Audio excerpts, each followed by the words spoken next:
Assalamualaikum, selamat datang di Bodaka Sound Jilid 1. Di sound yang pertama ini, kami akan membawakan kisah mengenai peristiwa Isra Mi'raj.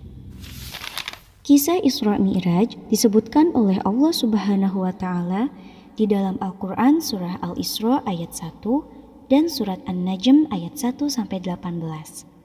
Sebagian orang meyakini bahwa peristiwa ini terjadi pada tanggal 27 Rajab.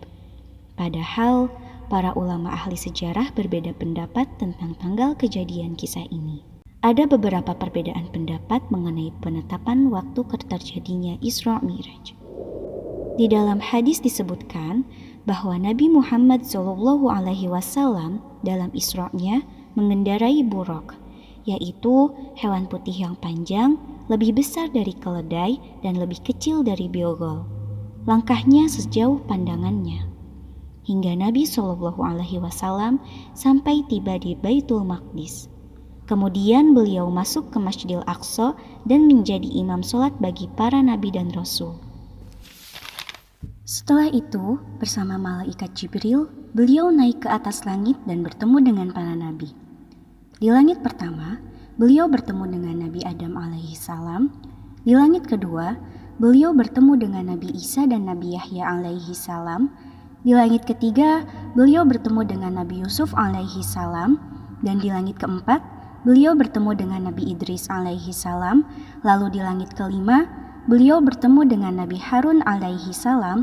Di langit keenam, beliau bertemu dengan Nabi Musa alaihi salam, dan di langit ketujuh, beliau bertemu dengan Nabi Ibrahim alaihi salam.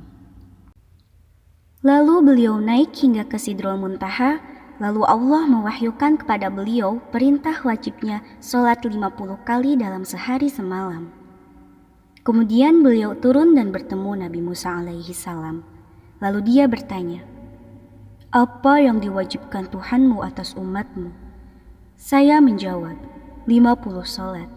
Dia berkata, "Kembalilah kepada Tuhanmu dan mintalah keringanan, karena sesungguhnya umatmu tidak akan mampu mengerjakannya. Sesungguhnya saya telah menguji dan mencoba Bani Israel." Beliau bersabda, "Maka saya pun kembali kepada Tuhanku seraya berkata, 'Wahai Tuhanku, ringankanlah untuk umatku.' Maka dikurangi dariku 5 sholat. Kemudian saya kembali kepada Musa dan berkata, 'Allah mengurangi untukku 5 sholat.' Dia berkata, 'Sesungguhnya umatmu tidak akan mampu mengerjakannya, maka kembalilah kepada Tuhanmu dan mintalah keringanan.' Maka terus-menerus saya pulang balik antara Allah dan Musa alaihi salam. Sampai pada akhirnya Allah berfirman, 'Wahai Muhammad, sesungguhnya ini adalah 5 sholat sehari dalam semalam. Setiap sholat pahalanya 10, maka semuanya 50 sholat.'